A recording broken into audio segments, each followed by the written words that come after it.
बुलेटिनची सुरुवात करूया अर्थातच राजकीय बातमीनं। प्रचार सभांच्या माध्यमातून भाजपवर हल्लाबोल करण्याचा सपाटा उद्धव ठाकरेंनी कायम ठेवलाय। राज्यसभेत नरेंद्र मोदींनी मनमोहन सिंग यांच्यावर केलेल्या टीकेचा उद्धव ठाकरेंनी अंधेरीच्या सभेत खरपूस समाचार घेतला। मनमोहन सिंग यांना रेनकोट घालून आंघोळ करण्याची कला अवगत असल्याचं नरेंद्र मोदी म्हणाले होते, तर नरेंद्र मोदींनी बिनसाबणाचे बुडबुडे सोडण्याची कला अवगत आहे असं उद्धव ठाकरे यांनी सांगितलंय।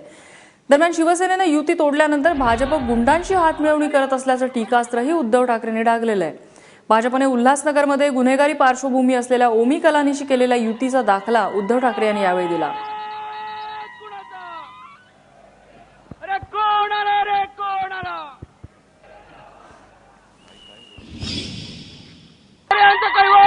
शिवसेना पक्षप्रमुख श्रीमान उद्धवसाहेब ठाकरे यांचा अरे आवाज कुणाचा? अरे कोण आला रे कोण आला?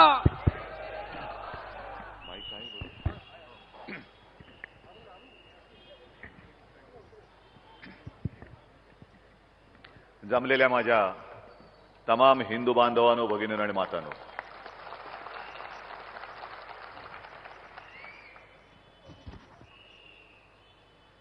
खरं रोज मला प्रश्न पडतोय की सभेला सुरुवात कशी करायची।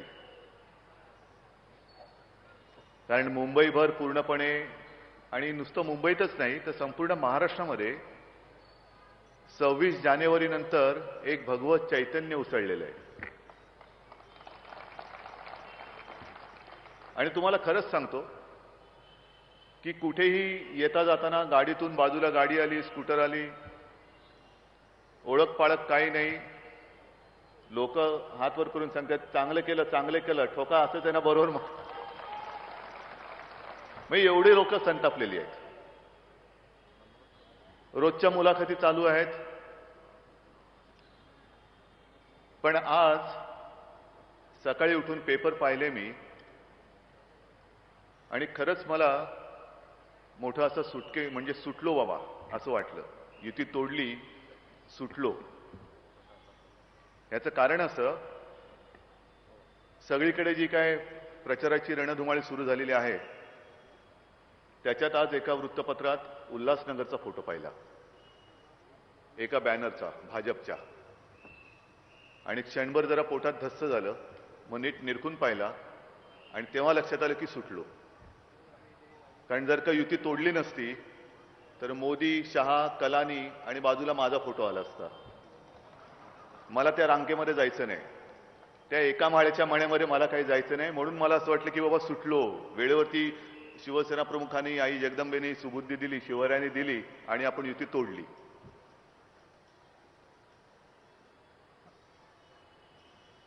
रोज मला जे काही प्रश्न विचारतायत त्याच्यामध्ये एक गोष्ट नेहमी असते, एक प्रश्न नेहमी विचारला जातो की युती का तोडली।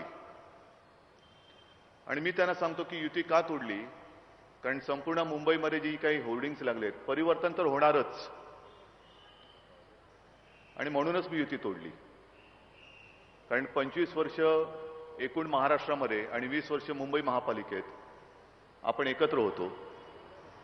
एक विचार होते, एक दिशा होती, मार्ग होता। त्यावेळेला जुन्या काळामध्ये शिवसेना प्रमुख, त्यांच्यासोबत कधी अटलजी, अडवाणीजी, कधी मुरली मनोहर जोशी, सुषमाजी, आणि अनेकदा भारतीय जनता पक्षाच्या व्यासपीठावरती साधू संत महात्मे दिसायचे, आशीर्वाद देणारे हात दिसायचे। आता साधू संत बाजूला गेले, अडवाणी वगैरे बाजूला गेले, कलानी वगैरे हे ते जे सगळी काही लोक आहेत ही सगळी दिसायला लागली। म्हणजे आशीर्वाद देणारे नाही, गळा आवळणारे हात दिसायला लागले। आणि हे परिवर्तन तर होतच आहे, पारदर्शकपणाने परिवर्तन होते। काल काहीतरी नरेंद्र मोदी बोलले की मनमोहन सिंगना एक नवीन कला अवगत झालेली आहे, रेनकोट घालून आंघोळ करण्याची कला फक्त मनमोहन सिंगच जाणे। असतात अशी काही काही कला कोणाकोणाच्या खासियत असते। मनमोहन सिंगना रेनकोट घालून आंघोळ करण्याची कला प्राप्त झाले, तुम्हाला नाही का बिनसाबणाचे बुडबुडे सोडायची कला अवगत झाले। बुडबुडे एवढ्यासाठी बोललो, पुन्हा म्हणाल तुम्ही काय बुडबुडे कशाला बोलला तुम्ही? ना, बुडबुडा पारदर्शक असतो। बिन साबणाचा बुडबुडा, बिन पाण्याची आंघोळ. मनमोहन सिंग निदान रेनकोट घालून पाण्याने आंघोळ तरी करतात, पण तुम्ही संपूर्ण देशाला गेले 2 वर्ष बिन पाण्याची आंघोळ घालताय. अच्छे दिन आएंगे, कब आएंगे मालूम नाही. कितीतरी गोष्टी ज्या बोलता येणं शक्य आहे, पण मला ही निवडणूक ही महापालिकेपुरती मर्यादित ठेवायची इच्छा होती आणि आजही आहे. आपल्या मुंबईमध्ये त्यांनी हुतात्मा चौकामध्ये जाऊन एक ते नौटंकी केली, पारदर्शकतेची वगैरे काहीतरी शपथ घेतली. मग पुण्याला सिंहगडावरती गेले, तिथे शपथ घेतली. काल पिंपरी चिंचवडला घेतली पारदर्शकतेची शपथ. आणि तो युट्यूबवरती व्हिडिओ फिरतोय बघा. पारदर्शकपणाने गिरीश बापट खरं बोलले. मुख्यमंत्री देवेंद्रजी फडणवीस ज्यांच्या काळात 65,000 शेतकऱ्यांनी आत्महत्या केल्या, जनावरं पाण्या वाचून तडफडून मेली, ही शपथ लगेच हा शपथेचा परिणाम. सगळं कसं पारदर्शक खरं बोलून गेले वाटतं. आणि नंतर त्यांनी कुठून कदाचित पाठीकडनं कुठेतरी चिमटा काढला असेल. मग शेतकरी हा केंद्रबिंदू झाला. पण शेतकरी हा केंद्रबिंदू नाही झालेला. नोटाबंदीमुळे मला पहिले एक सांगा, मी विषयाला सुरुवात करण्याच्या आधी, तुमच्यापैकी किती जण नोटाबंदीवरती खुश आहेत? हात वर करा.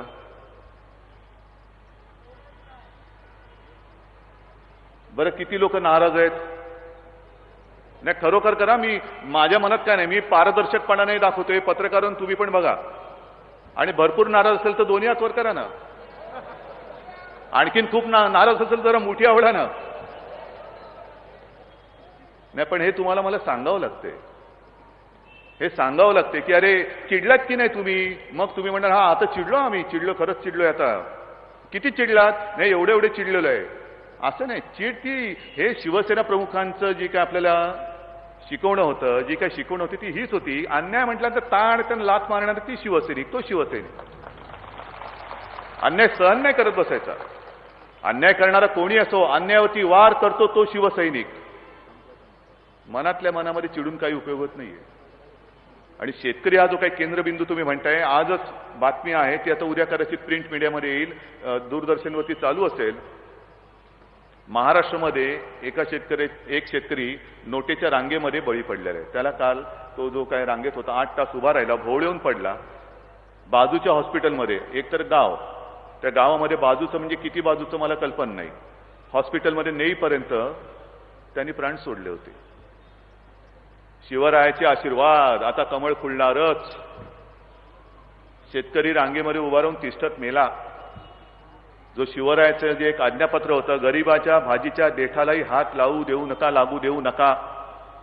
आणि इथे जो भाजीपाला पिकवतोय त्याचा भाजीपाला, त्याचा देठ सोडा, तो मुळा सकट उखडून मरतोय, तरी आम्ही शिवरायाचे आशीर्वाद घेऊन चाललेलो आहेत. ही अशी भाकड माणसं तुम्हाला काय कायदा आणि सुव्यवस्था आणि काय न्याय देणार आहेत?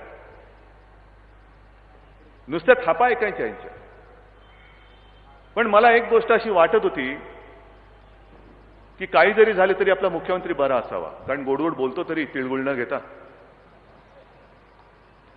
पण काल ते जे काय बोलले, आता पुन्हा तुम्हाला विचारतो, अरे तुम्हाला संताप आलाय की नाही? मला तर संताप आलेला आहे. अरे पण काय ते तर सांगू द्या. उगाच नाही चिडायचं, आधी कळून द्या मग चिडायचं. काल मुख्यमंत्र्यांनी शिवसेनेला खोटं ठरवण्यासाठी चक्क मुंबईची तुलना पटण्याबरोबर करून टाकलेली आहे. ही माझी सोन्यासारखी मुंबई, माझी म्हणजे आपल्या सगळ्यांच्या वतीने मी माझी म्हणतोय, आपली मुंबई सोन्यासारखी मुंबई आहे. रक्त सांडून बलिदान देऊन ही मुंबई आम्ही मिळवलेली आहे. आणि त्या मुंबईवरती तुम्ही पटकन चिखल आणि पानाची पिंग टाकता. लाज नाही वाटत? शरम नाही वाटत? महाराष्ट्राचे मुख्यमंत्री म्हणून ज्या राजधानीत बसता त्या राजधानीला तुम्ही पटना करून टाकता. पटणार आहे आम्हाला. आणि म्हणून मी हा अहवाल घेऊन आलेलो आहे. पारदर्शकता जे काही त्यांचं तोंड वेडी वाकडी करून चालली होती ना, हा अहवाल असा काही त्यांच्या थोबाडवर बसलाय की दातच त्यांच्या घशामध्ये गेले. त्यांचेच दात त्यांच्याच घशात गेले. बरं, दात गेले तर गेले. आपण विचारलं त्यांना, अहो तुमचे दात कुठे आहेत? बोलतात आहेत ना. हे काय दात आहेत? अहो कुठे आहेत दात? आहेत ना, दात आहेत. मग आम्हाला दिसत नाही. नाही, दात पारदर्शक आहेत. म्हणजे बोळकं झालं तोंडाचं, दात घशात गेले. हा अहवाल थोबाडावरती मारल्यानंतर तरी दात आहेत. मग हा अहवाल मला वाटतं अनिल तुम्हाला इंग्रजी वगैरे येतं ना, नाही, कारण ते काल काय म्हणाले की उद्धव ठाकरेंच्या सल्लागारांनी त्यांना सल्ला नाही दिला, नीट अहवाल वाचला असता तर ही वेळ आली नसती, म्हणून ही वेळ आणण्यासाठी हा अहवालच मी ओरिजिनल कॉपी घेऊन आलेलो आहे. त्याच्यावरती इकडे अशोक स्तंभ आणि सत्यमेव जयते आहे. अनिल एक मिनिट जरा, नाही ते पुढचं वाचा, पण अशोक स्तंभावरती सिंहाचीच तोंड आहेत ना. नाही, कारण काय गांधीजींना आठवून आता ठीक आहे, हे एवढंच हे आहे, हा चार्ट आहे. ट्रान्सपरन्सी आणि बरं तुम्हीच वाचा आणि ते काय ते सांगा इकडे. नाही, पत्रकार असतील तर पत्रकारांनी येऊन वाचावं. रँकिंग ऑफ ULBS आहे ना ते, of transparency.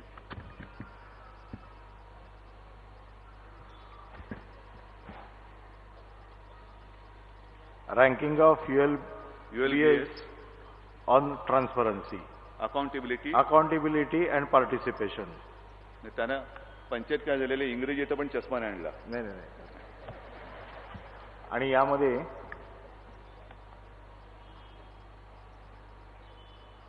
Ranking of ULBS on capital expenditure per capita याच्यामध्ये नंबर 1 मुंबई दाखवलेली आहे. आणि हा अहवाल केंद्र शासनाच्या वतीने प्रसिद्ध झालाय. त्यांचा वार्षिक पाहणी अहवाल आहे आणि त्याच्यावरती भारत सरकारचं त्यांच्यावरती चिन्ह आहे. म्हणजे कुठल्याही परिस्थितीत काल जो अहवाल त्यांनी सांगितला त्याच्या बाबतीत साहेब सांगतील. नाही, म्हणून मी ही सत्यता पाठवायला ही ओरिजिनल कॉपी घेऊन आलेलो आहे आणि पुन्हा चेक केली की अशोक स्तंभावरती तोंड सिंहाचीच आहेत, खाली सत्यमेव जयते आहे, त्याच्यानंतर हा अहवाल आहे, त्याच्यात ट्रान्सपरन्सी, अकाउंटेबिलिटी वगैरे वगैरे सगळे ह्याच्यात दोन्ही ह्याच्यात मुंबई क्रमांक 1 आहे. पाटणा पण आहे, पाटणा त्याच्याहून खाली आहे. पण विशेष म्हणजे ज्या नागपुरातून आपले मुख्यमंत्री आले त्या नागपुराचा उल्लेख मला या पुस्तकात सुद्धा दिसला नाही कुठे. कुठेही पुस्तकात नागपूर नाही. माझी उपराजधानी आहे, महाराष्ट्राची उपराजधानी आहे, पण या अहवालात पाटणाचं नाव आहे पण नागपूरचं नाव नाही. आणि तिथे हे मुख्यमंत्री होण्याच्या आधी कधीतरी पूर्वी महापौर होते आणि तेव्हाची एक चौकशी काहीतरी होती असं म्हणतात. ते कधीतरी पारदर्शकतेने येईल समोर. पण हा अहवाल तयार करणारी माणसं ही केंद्रीय अर्थ मंत्रालयाची ती माणसं आहेत, अरुण जेटलींची. मग आता तुम्हाला जे काही दिसतं आणि त्यांना जे काही दिसत नसेल, जर काही दिसत नसेल तर मग ह्याच्यामध्ये नेमका गाढव कोण आहे, गाढवपणा कोण करते, तुम्ही का ते? आणि मग तुमच्याच सरकारवरचा अविश्वास आहे का? पारदर्शक जे तुम्ही सांगत होतात बरोबर तोच शब्द आहे, पारदर्शकता. आणि हे यांचं वैशिष्ट्य आहे. म्हणजे आपल्याला गांगरून टाकण्यासाठी हे असे मोठे काहीतरी शब्द फेकायचे तोंडावर. पारदर्शक, परिवर्तन, सैद्धांतिक, संक्रमण, म्हणजे असं ब्र म असं काहीतरी करायचं की आपल्याला असं वाटतं की काय बुद्धिमान आहे हो हा. आपल्याला नाही कळत पण ह्याला किती कळतं? कळत काही नसतं.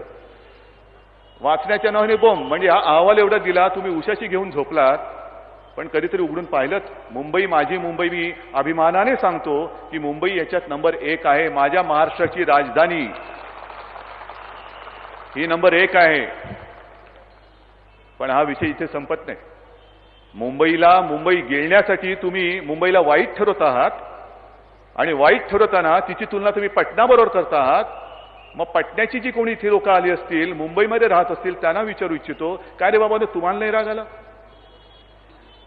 कारण मुख्यमंत्र्यांची वाईटात वाईटची परिमाण काय आहेत तर पटना. म्हणजे इथे मुंबईत राहून मुंबईला वाईट ठरवायचं, तिथे उत्तर भारतीयांची मतं घेण्यासाठी सगळ्या गोष्टी करायच्या आणि बोलून जाताना पटकन जसं गिरीश बापट बोलले तसं पटना किती वाईट आहे ते दाखवून टाकायचं. कुठेतरी एका ठिकाणी निष्ठा ठेवा ना, घरका ना घाटका, ना इधर इकडचे ना धड तिकडचे. पण ही एवढी जे रेटून खोटं बोलणारी जी माणसं आहेत, मला खरंच मुख्यमंत्र्यांच्या या बोलण्याचा संताप आलेला आहे. नाही, तुमची व्यक्तिगत नाती चांगली आहेत, म्हटलं चांगली आहेत, पण माझ्या मुंबईच्या बाबतीत नातं गोतं मी ठेवत नाही, महाराष्ट्राच्या बाबतीत नाही, अजिबात नाही. जो कोणी माझ्या मुंबईला बदनाम करेल त्याच्या विरोधात शिवसेना उभी राहील आणि ती राहिलेली आहे. बस आता यांची थेर खूप झाली.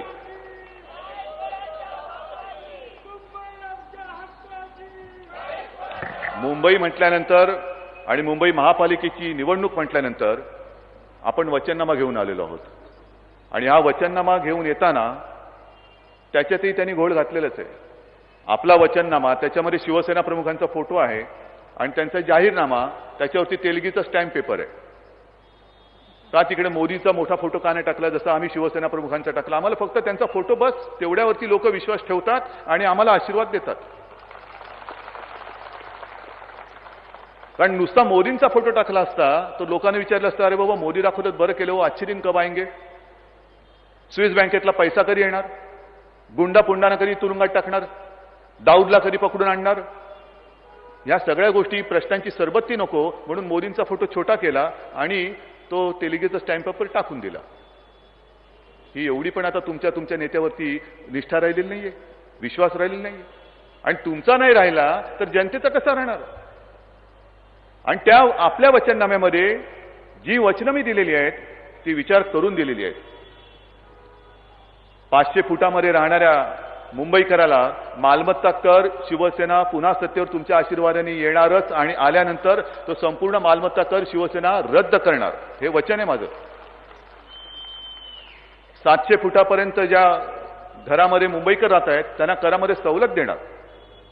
तमाम मुंबईकरांना शिवसेना प्रमुखांच्या नावाने आरोग्य कवच देऊन त्यांना सुद्धा मी आरोग्य सुविधा ह्या मोफत देणार.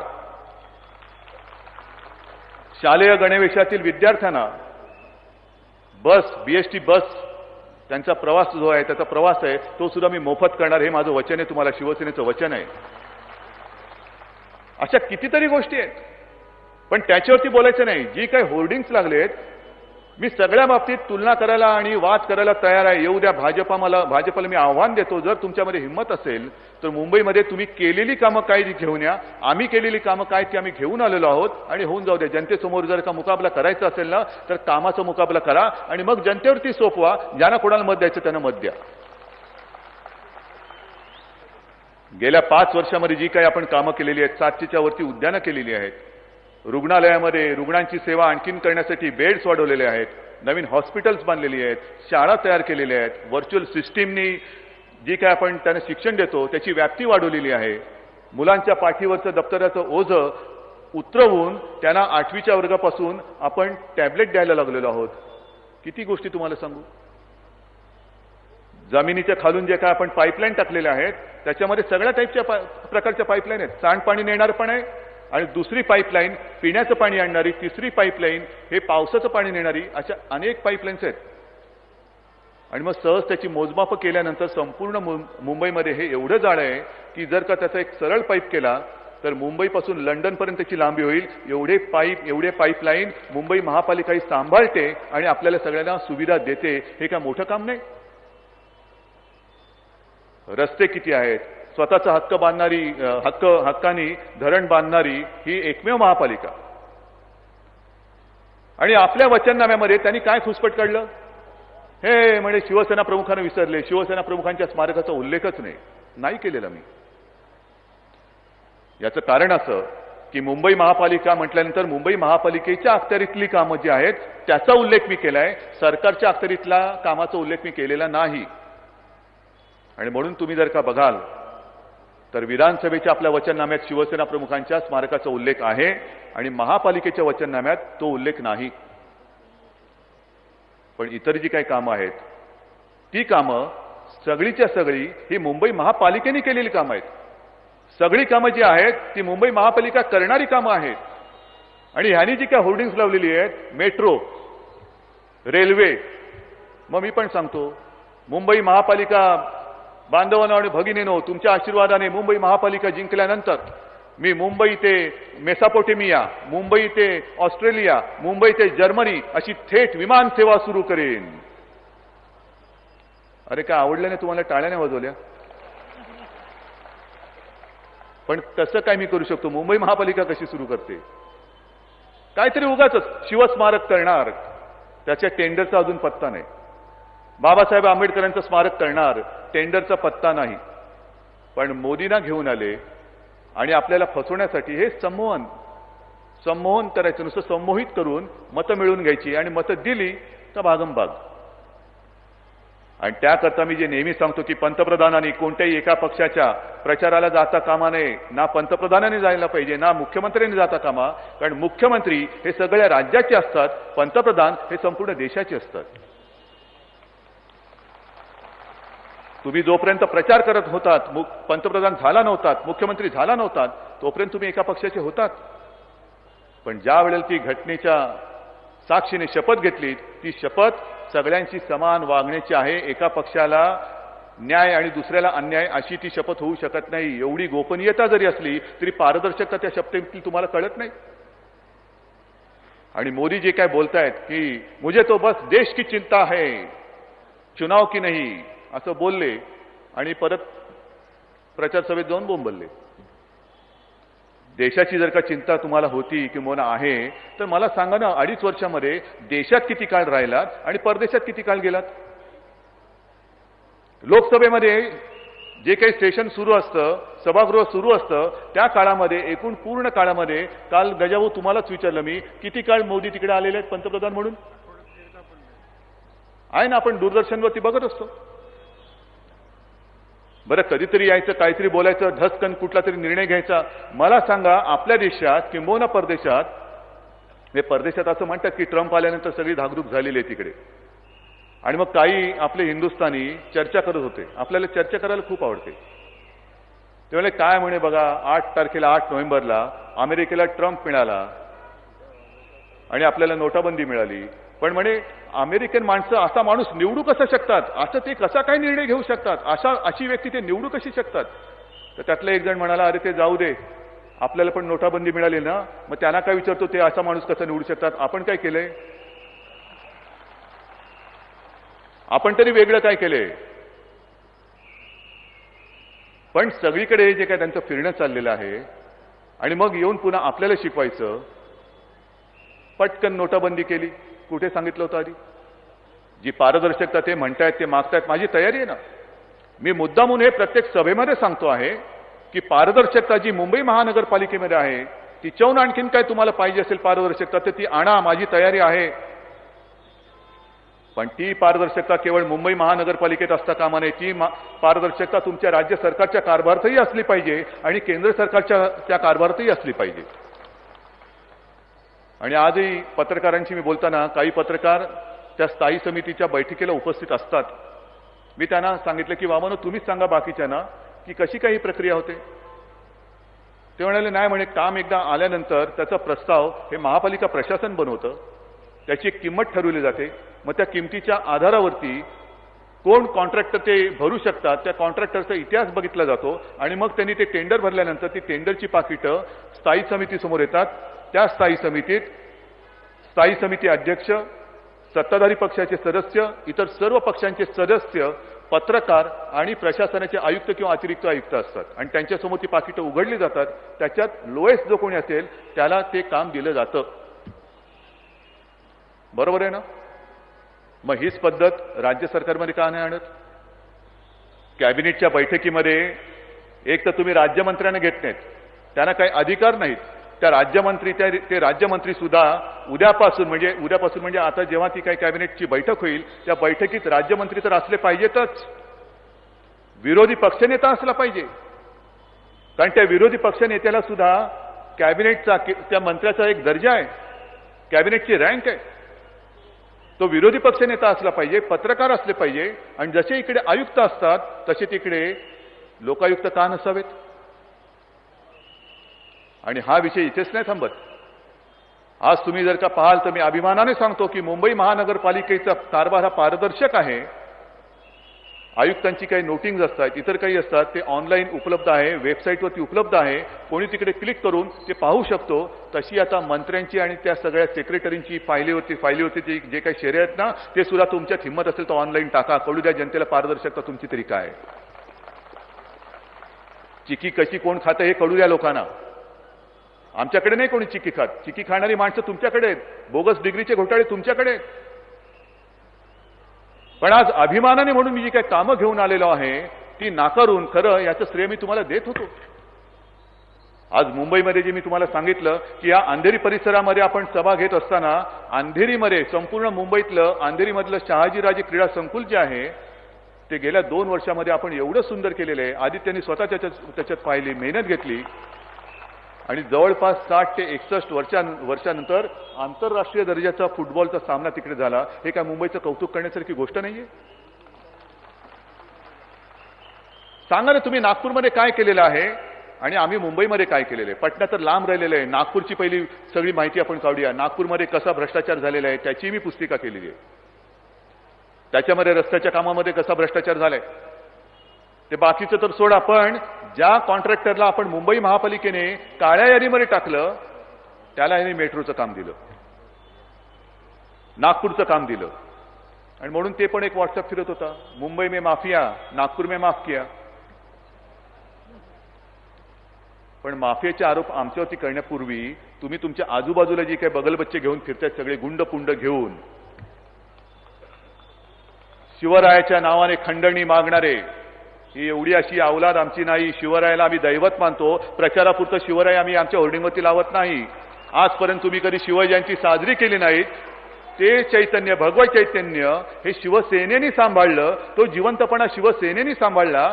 तुम्ही नुसतं आमच्या शिवजयंतीच्या पूजेला तीर्थप्रसादाला आलात, बाकी कशासाठी आलात? आज तुम्ही जे काय मुंबई गिळायला निघालेला आहात, ही मुंबई अशी तशी गिळता येणार नाही. कारण मुंबईकरांना माहिती आहे आज हे सगळे बोंबलून जातील, मधल्या पुढच्या 5 वर्षात काय, कोण येणार तुमच्या मदतीला, कोण येणार? कधी काही घडू नये, घडणार नाही, पण घडलंच नाही असं नाहीये. ज्या ज्या वेळेला आपत्ती आली, दुर्घटना घडली, त्यावेळेला एक तरी भाजपला तुमच्या आपल्या मुंबईच्या मदतीला धावून आला होता? कित्येक उदाहरणं मी तुम्हाला दिलेली आहेत आणि तुम्हालाही माहिती आहेत. 92-93 सालची दंगल असेल, आणखीन काही असेल, हे सगळे आता शूरवीर म्हणून समोर येत आहेत. त्यावेळेला जेव्हा बाबरी पाडली होती, सगळे भागंभाग पूर्ण देशामध्ये पडून गेले होते. कुठे गेले होते तेच माहित नाही, कुठल्या बिळात लपले होते तेही कोणाला माहित नाही. उत्तर देताना फेफे उडावली होती. ही बाबरी पाडली, कोणी पाडली? आणि त्यांचे ते सुंदरसिंग भंडारी म्हणाले होते, आजही आपण विसरू शकत नाही आणि विसरता कामा नये. हे म्हणे आमचं काम नाही, हे कदाचित शिवसैनिकांनी केलं असेल, ढकलून दिलं आपल्यावरती. आणि त्यावेळेला जे शिवसेना प्रमुख बोलले होते की जर हे माझ्या शिवसैनिकांनी केलं असेल तर मला केवळ अभिमानच नाही, तर त्याही पुढे जाऊन सांगेन की मला त्यांचा गर्व आहे त्यांच्यावरती, शिवसैनिकांवरती. तेव्हा कुठे होता तुम्ही? तेव्हा भागंभाग झाली होती. तेव्हा मुंबईमध्ये शिवसेना नसती तर मुंबई तुम्हाला दिसली असती? पटना किती वाईट आहे, किती चांगलं आहे मला माहित नाही, पण त्याही पेक्षा किंबहुना सगळ्यात वाईट अवस्था ही तेव्हा मुंबईची झाली असती. आणि तेव्हा वाचवणारा केवळ आणि केवळ शिवसैनिकच होता. तुम्ही कुठे होतात काय कल्पना नाही मला. आणि या सगळ्या गोष्टी बघितल्यानंतर तुम्ही ठरवायचंय. जे काही आपण 20 वर्ष पाहिलं, मी जे बोललो ते खरंच बोललो, मनापासून बोललो. 26 जानेवारीला जे मी बोललो की बाबा 50 वर्ष झाली शिवसेनेला, त्यातली 25 वर्ष आपली युतीमध्ये सडली, खरोखर सडली. ती जर का सडली नसती, मला विचारतात लोक, ती म्हणजे तुमचं काय म्हणणं आहे? म्हटलं ती जर का सडली, याचं कारण ती सडली नसती तर आज शिवसेना पूर्ण ताकदीने महाराष्ट्रावरती राज्य करताना दिसली असती. पण आम्ही भोळेपणाने जात राहिलो. मतांचं विभागणी व्हायला नको, अमुक व्हायला नको, आम्ही आपल्या महाराष्ट्रामध्ये बरे, संपूर्ण देश तुम्हाला दिलेला आहे. ना धड देशात काही करत, ना महाराष्ट्रामध्ये करत. आणि कालपासून तर मी खरंच संतापाने पिसाळून उठलेलो आहे. निवडणूक ठीक आहे, आरोप प्रत्यारोप करा तुम्ही, पण त्या आरोप प्रत्यारोपाला सुद्धा काहीतरी एक मर्यादा ठेवा ना. तुम्ही माझ्यावरती व्यक्तिगत आरोप करायचे, मी तुमच्यावरती करायचे, मी तुमच्यावरती पक्षाचे आरोप करायचे, तुम्ही माझ्या पक्षावरती आरोप करायचे, हे राजकारण आहे. पण हे राजकारण करताना तुम्ही सोन्यासारख्या मुंबईला देशाची आर्थिक राजधानी म्हणतात, त्या मुंबईला नव्हे, ती आहेच आर्थिक केंद्र आहे. दरवर्षी मुंबईतून जवळपास 2 लाख कोटी रुपयाचा कर विविध रूपातून, विविध मार्गाने हा केंद्र सरकारला जात असतो. कल्पना आहे तुम्हाला? आणि 2 लाख कोटी रुपयाचा कर देणारी मुंबई, तिची तुलना तुम्ही पटकन पटनाशी करून टाकता. पण हे राजकारण करताना तुम्ही सोन्यासारख्या मुंबईला देशाची आर्थिक राजधानी म्हणतात, त्या मुंबईला नव्हे, ती आहेच आर्थिक केंद्र आहे. दरवर्षी मुंबईतून जवळपास 2 लाख कोटी रुपयाचा कर विविध रूपातून, विविध मार्गाने हा केंद्र सरकारला जात असतो. कल्पना आहे तुम्हाला? आणि 2 लाख कोटी रुपयाचा कर देणारी मुंबई, तिची तुलना तुम्ही पटकन पटनाशी करून टाकता. आज सुद्धा मुंबईमध्ये जे काही आर्थिक संकट आहे, नोटाबंदीचं संकट आहे सगळीकडे. ज्या शेतकऱ्याचं उदाहरण मी तुम्हाला मगाशी सांगितलं आणि आता त्याच्या पुढे जात चाललेले आहेत. म्हणजे ग्रामीण भागामध्ये शेतकऱ्यांच्या ज्या काही मी व्यथा पाहिल्या, एक तर यापूर्वी जो दुष्काळ पडला होता त्या दुष्काळामध्ये कर्जाच्या डोंगराखाली खचून गेला होता शेतकरी. मुलीबाळींची लग्न करायची कशी, लग्न जुळलंय, वय झालेली आहेत, पण आधीच कर्जाचा डोंगर, त्याच्यामध्ये मुलीचे हात पिवळे करणार कसे, मुलाचं लग्न लावायचं कसं. आणि तीही घटना तुम्हाला सांगितलेली आहे की एका गावामध्ये एका मुलीचं लग्न ठरलं, लग्नाची तारीख जवळ यायला लागली, पण त्या मुलीने आई वडिलांचं बोलणं ऐकलं की करायचं कसं, पोरीचं लग्न जवळ आलंय, कर्ज आहे, पैसा आणायचं कुठून, कठीण दिवस आहेत, करू काय आता. आणि सगळी ऐकल्यानंतर, बोलणी ऐकल्यानंतर मुलीला असं वाटलं की काय माझ्या आयुष्याला अर्थ. जर माझ्यामुळे आई वडिलांवरती संकट येणार असेल, कर्जाचा डोंगर आणखीन वाढणार असेल, तर आयुष्य संपवलेलं बरं. म्हणून त्या मुलीनी विहिरीमध्ये उडी मारली. स्वतःच्या तिथल्या जे काय त्यांची जागा होती, शेती असेल, त्या विहिरीमध्ये तिने उडी मारली. तिची धाकटी बहीण जी होती 2-3 वर्षांनी लहान होती, तिला जेव्हा कळलं की ताईने आत्महत्या केली आणि आत्महत्या का केली, तर तिने विचार केला की ताईच्या वेळेला जर का हा प्रसंग आला असेल तर उद्या माझ्याही वेळेला तोच प्रसंग येणार. आणि तिने सुद्धा तिच्या मोठ्या बहिणीच्या पावलावर पाऊल ठेवून त्या विहिरीत उडी मारली. आणि एकाच दिवशी एका घरातल्या 2 मुलींचे मृतदेह त्या विहिरीतून बाहेर काढण्याची वेळ त्या शेतकऱ्यावरती आली. हे असं संकट होतं आजपर्यंत. आणि या संकटातून जरा कुठे बाहेर पडला शेतकरी, त्याला कळलं की अरे आता पाऊस पाणी बरं होतंय, दुष्काळ दूर होतोय. त्याच्याही नुसतं त्याच्या भाजीला कोंब नाही आला, त्याच्या आशेला सुद्धा कोंब आला होता की आता काहीतरी बरं होईल, 2 पैसे माझ्या हातात येतील, माझ्या मुलीबाळींचं लग्न होईल, त्यांचे संसार थाटतील. आणि पटकन मोदीबाबाचा हा मंगळ आडवा आला त्या पत्रिकेमध्ये. नोटाबंदी. सगळ्यांना जरा बरं वाटलं, गोरगरीब जनता होती ते जरा थोडे सुखावले. कारण त्यांना वाटलं की बरं झालं, बघा मोदी बाबा कसा धाडसी आहे. आज शेठ लय माजला होता, त्या शेठाला सुद्धा माझ्याबरोबर रांगेत उभा केला की नाही बघा. पण आता झाले 50 दिवस, मुझे दो 50 दिन के बाद देखो मैं क्या करता हूं. 50 दिवस होऊन आता पुढे किती दिवस तेच मोजायला कोणी तयार नाही. आणि आता लक्षात येते की कुठल्याही रांगेमध्ये एक सुद्धा श्रीमंत माणूस उभा राहिलेला कोणीही पाहिलं नाही. तुम्ही पाहिलात आजपर्यंत जे काय 100-125 बळी गेले, त्या 125 बळींमध्ये एक तरी कोणी श्रीमंत माणसाचं नाव वाचलंय? अजिबात नाही. गेले ते सगळे गोरगरीब गेले. मग कोण गर्भवती महिला होती ती गेले, हे असे शेतकरी गेले. एका निवृत्त जवानाने स्वतःवरती गोळी झाडून, म्हणजे तो सीमा सुरक्षा दलातला जवान होता, सीमेवरती लढताना 5 गोळ्या त्याच्या शरीरात घुसल्या होत्या, पण 5 गोळ्या शरीरात झेलून सुद्धा त्यांनी दम तोडला नव्हता. सैनिकावरती त्यांनी हल्ला केला होता. पण दुर्दैव असं की उपचारासाठी पैसे पाहिजे होते. बँकेच्या रांगेमध्ये रोज उभं राहून राहून राहून शेवटी तळपायची आग मस्तकात गेली. आणि शत्रूच्या गोळ्यांना जो बळी पडला नाही त्यांनी स्वतःच्या पिस्तुलाने स्वतःला गोळी झाडून आत्महत्या केली. हे जय जवान जय किसान. जवान आत्महत्या करतायत, शेतकरी मरतायत, आणि आमचे आपले चाललेत इंतजार करो, कल देखो मैं क्या करता हूं, ये सब देश के लिए है, मैं तो फकीर हूं. अरे पण जे मरतात ते कोण आहेत? ते कोण गडगंज संपत्तीवाले नाहीत. आणि दुसरा जो एक महत्वाचा भाग जो मला असं वाटतं, तो तुम्हाला वाटतं की नाही, तुम्ही त्याच्याशी सहमत होता की नाही ते तुम्ही मला सांगा. गेले काही दिवस महिने आपण जे काय वाचत होतो आणि पाहत होतो की या गडगंज संपत्तीवाल्यांनी, मोठमोठ्या उद्योगपतींनी बँका लुटल्या होत्या, कर्ज बुडवली होती. ज्यांनी ज्यांनी कर्ज बुडवली त्यातला मल्ल्या तर पडून गेला. मग हे काय करतात, आम्ही ते कर्ज, काय त्याला म्हणतात शब्द, वेव ऑफ, राईट ऑफ, म्हणजे काय केलं, नाही कर्ज माफ नाही केलं, पण आता आम्ही त्याची संपत्ती जप्त करणार. मग संपत्ती जप्त केल्यानंतर हे दुकान काढून बसणार आणि गावोगावी फिरणार काय संपत्ती घेऊन, की कोण विकत घेता का म्हणून. म्हणजे त्याच्या तो पैसा घेऊन पडून गेला, त्याची मालमत्ता हे जप्त करणार आणि हे गिराईक शोधत बसणार. म्हणजे पैसा तर गेला, काय दराने ती संपत्ती, त्याची मालमत्ता विकली जाईल ती गेली किंवा जाईल, पण नाही गेली तर. आणि खरोखर आजपर्यंत मल्ल्याची किती मालमत्ता विकली गेली हे सांगा जरा. म्हणजेच ह्याचा अर्थ असा की ज्या मोठ्या उद्योगपतींनी बँका रिकाम्या केल्या होत्या त्यांचं कर्ज हे या तुम्ही म्हणजे बांधवांनी आणि माता भगिनींनी तुमच्या खिशात हात घालून मोदींनी हे कर्ज फेडवून घेतलेलं आहे. हे पाप मोदींनी केलेलं आहे.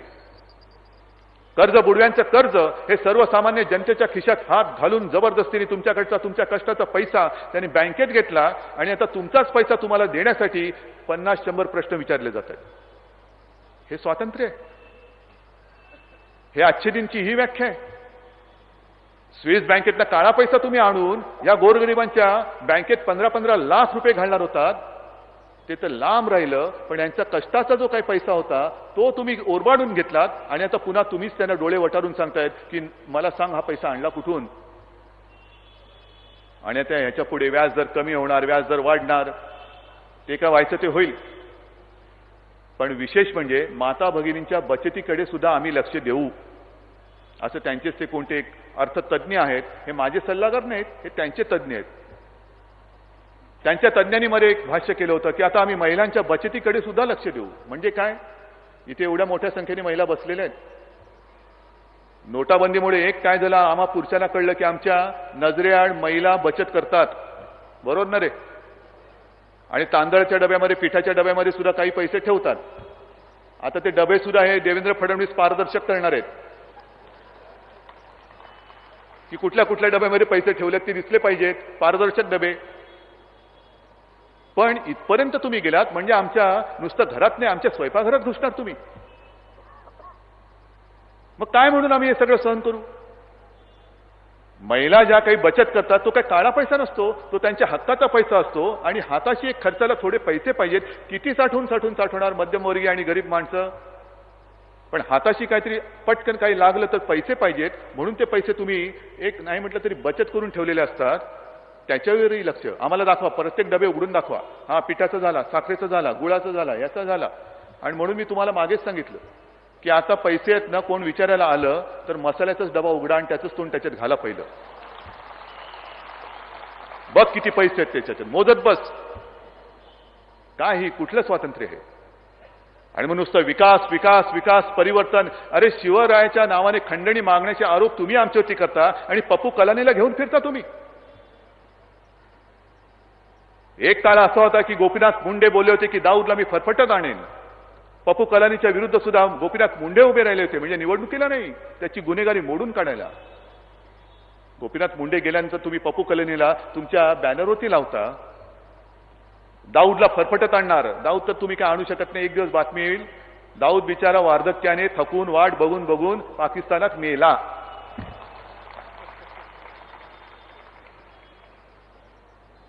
पण तरी देखील मध्ये कधीतरी बातमी येते की दाऊदला आपल्या देशात परत येण्याची इच्छा आहे, कुठल्या तरी लग्न कार्यासाठी तो येऊ इच्छितो. आता त्याचा मार्ग मोकळा झाला, तो पटकन भाजपात गेला की उद्या देश का नेता कैसा हो, दाऊदाचार्य वैसा हो. आणि मग सगळे जे काही संत महंत बसलेले असायचे पूर्वी, ते काय त्याला ते दंड वगैरे घेऊन बसलेले म्हणतात ना, कमंडोलू आणि दंड. तसे कमंडोलू म्हणजे सगळे त्यांचे कार्यकर्ते फिरतील आणि दंडाच्या ऐवजी त्या स्टेनगन घेऊन बसतील. आणि मग ते दाऊदाचार्य म्हणतील, बघतोस काय, मुजरा कर. ही अशी परिवर्तनाची व्याख्या जर का तुमची असेल तर हे परिवर्तन तुम्हाला लाख लाभो, हे परिवर्तन मी माझ्या मुंबईत होऊ देणार नाही, अजिबात होऊ देणार नाही, माझ्या महाराष्ट्रामध्ये होऊ देणार नाही. आणि हे तुम्ही ठरवायचंय, हा निर्णय तुम्ही घ्यायचा. एक तर हा केंद्राचा अहवाल असून सुद्धा धडधडीत खोटं बोलणारे केवळ आणि केवळ मुंबईच्या सत्तेसाठी, मुंबई गिळण्यासाठी, मुंबईचं कौतुक करायच्या ऐवजी तिला तुम्ही बदनाम करून टाकता. आणि बदनाम केल्यानंतर म्हणजे मुंबईकरांच्या जखमेवरती मीठ चोळून ती मुंबई जिंकायला बघता. हा जो काही प्रश्न आहे हा फार महत्वाचा आहे. एक तर मगाशी मी तुम्हाला सांगितलं ना की आम्ही केलेली कामं आहेत ती सगळी घेऊन लोकांसमोर आलेलो आहोत. पण आज देखील भारतीय जनता पक्षाला काँग्रेसने केलेली कामं, मेट्रो जी काँग्रेसने केली होती ती दाखवून, रेल्वे जी काँग्रेसने केलेली आहे ती दाखवून आपल्याकडे मुंबईकरांकडे मतं मागायला लागतात. तुम्हाला मुंबईची काही माहिती नाही आणि तुम्ही मुंबईकरांसमोर मुंबईला बदनाम करून मतं मागता तुम्ही. आणि म्हणून मी तर म्हणतो की मी तुमच्यावरतीच हा विषय सोपवलेला आहे. जिंकण्याच्या ईर्षेने आणि जिद्दीने तुम्ही आलेला आहातच. संपूर्ण मुंबईच नव्हे तर महाराष्ट्र असा पिसाळून उठलेला आहे की बरं झालं युती तोडलीत, आता यांना धडा आम्ही शिकवणारच. आता माझी सटकली. तमाम आज महाराष्ट्रामधून मला कानाकोपऱ्यातून आवाज येतोय. बाहेरच्या राज्यातून सुद्धा ज्या ज्या काही व्यक्ती भेटतात, सगळेजण सांगतात की अच्छा किया, कोई तो है म्हणजे काय? ही आमची घराणेशाहीच आहे. ज्या वेळेला मी काम करायला सुरुवात केलं तेव्हा जे माझ्यावरती आणि शिवसेना प्रमुखांवरती आरोप झाले होते की घराणेशाही नाही का, मग ते आरोप जर का तुम्ही केले होते, मग ही सुद्धा माझी घराणेशाहीच आहे. शिवसेना प्रमुखांचे गुण दुर्गुण, गुण किती आले मला माहित नाही, पण अन्यायावरती वार करताना जर समोर कोणी असलं तरी बोलायचं, हा दुर्गुण माझ्यात आलाय आणि तो मी सांभाळणार नाही. पण तुम्ही सत्तेमध्ये सुद्धा आहात आणि विरोधी पक्षात सुद्धा आहेत. ते अशोक चव्हाण असं म्हणाले की ही दोन्ही जागा हेच व्याप्त आहेत. मी काय करू त्याला? तुम्ही नाही व्यापू शकत, तुम्ही नुसता आदर्श उभा केलाय. बाकी जागा आहे कुठे तुम्हाला? बाकी जागा कुठे व्यापू शकता तुम्ही? तिकडेच व्याप. आणि एकतर महाराष्ट्राला व्याप झाला होता तुमचा, तुम्ही कशाला जागा व्यापताय? पण माझं त्यालाही उत्तर आहे, म्हणजे अशोक चव्हाणांना नाही. हा जो प्रश्न आहे की तुम्ही सरकारमध्ये राहूनही, सत्तेमध्ये राहूनही तुम्ही टीका कशी काय करू शकता? अलबत्त मी टीका करणार. जे मला खोटं दिसतं, जे मला जनतेच्या किंबहुना जनतेच्या मुळावर येईल असं वाटतं, तिथे मी बोलणार आणि मी टीका करणार, जरूर करणार. याचं कारण असं की आम्ही प्रत्येक वेळेला सांगतो की आम्ही सत्ताधाऱ्यांवरती अंकुश म्हणून काम करू. हा माझा अंकुश आहे. जर का मग मला कोणी विचारलं की अरे तू हत्तीवरती बसलायस आणि तरी सुद्धा तू त्याला अंकुशाने मारतोयस, जरूर मारणार. कारण पाठी अंबारीमध्ये माझी मायबाप बसलेत, जनता बसलेत, आणि हत्ती जर का उधळला तर मी सहन करणार नाही. त्याला अंकुशाखाली ठेवणार रच, आणि तेच काम मी करतोय. आणि म्हणूनच मी जे 26 जानेवारीला बोललो होतो की तमिळनाडमध्ये संपूर्ण तमिळनाड रस्त्यावरती उतरून आला. काय होतं ते? बैलांची झुंज, जलिकट्टू. सुप्रीम कोर्टची ऑर्डर सुद्धा त्यांनी मानली नाही. रस्त्यावरती उतरून आले. तिथल्या मुख्यमंत्र्याला दिल्लीत धाव घेऊन ते सगळं कसं कसं मिटवावं लागलं. मिटलंय की नाही मला माहित नाही, पण लोक बैलापेक्षाही पिसाळून उतरले होते. तसंच पिसाळून तुम्हाला 21 तारखेला उतरावं लागेल. हा सुद्धा जलकट्टूच आहे. हा सुद्धा उधळलेला बैल, शिंग रोखून जो येतोय माझ्या मुंबईच्या आणि महाराष्ट्राच्या पोटात घुसवायला. शिवरायाचं नाव घेऊन आम्ही खंडणी मागतो असं म्हणत असाल तर शिवरायाचं नाव घेऊन तुम्ही शिवरायाचा महाराष्ट्र तोडण्याचं पाप तुम्ही का करता त्याचं पहिलं उत्तर द्या. घ्या ना शपथ घेताना, संयुक्त महाराष्ट्राची शपथ घ्या. हुतात्मा स्मारकाच्या इकडे जा आणि तिथे शपथ घ्या की आम्ही आमच्या जाहिरातीसाठी मोदी वापरून चालत नाही, शिवराय वापरावे लागत आहेत. पण शिवरायाची शपथ घेऊन सांगतो की शिवरायाचा महाराष्ट्र आम्ही अखंड ठेवू, विदर्भासह संयुक्त महाराष्ट्र अखंड ठेवू. ही शपथ घ्या हिंमत असेल तर. पण सगळीकडे खोटं खोटं खोटं बोलत जायचं. खोट्याचा कारभार जास्त चालत नाही. खोटं बोलून, खोटं ऐकून जनता कधीतरी एकदा फसू शकते. रोज खोटं जनता ऐकू शकत नाही. खाटकन कधीतरी वेगळं काहीतरी होऊ शकतं. आणि ती वेळ आता आली. ही सुरुवात आहे. मुंबईकडे संपूर्ण देशाचं लक्ष आहे. मुंबईकर काय करतायत? कारण मुंबईमध्ये खडा जरी टाकला तरी त्याचे तरंग संपूर्ण देशात नव्हे तर परदेशात सुद्धा जात असतात. एवढं महत्व हे आपल्या मुंबईला आहे, शिवरायाच्या मुंबईला, शिवसेना प्रमुखांच्या मुंबईला आहे. आणि म्हणून तुम्हाला हात जोडून एकच विनंती करतोय. 5 वर्षामध्ये सत्यनारायणची पूजा असल्यानंतर तीर्थप्रसादाला कोण येतं हे तुम्हाला माहिती आहे. तीर्थप्राशन करायला येणारी लोक तुम्हाला माहिती आहेत. आणि वेळ प्रसंगी रक्तदान करायला कोण येतं तेही तुम्हाला माहिती आहे. आणि मग तुम्ही तीर्थाच्या नात्याला जागणार की रक्ताच्या नात्याला जागणार ह्याचा विचार करा आणि तुम्हाला जे वाटेल ते करा. जय हिंद, जय महाराष्ट्र.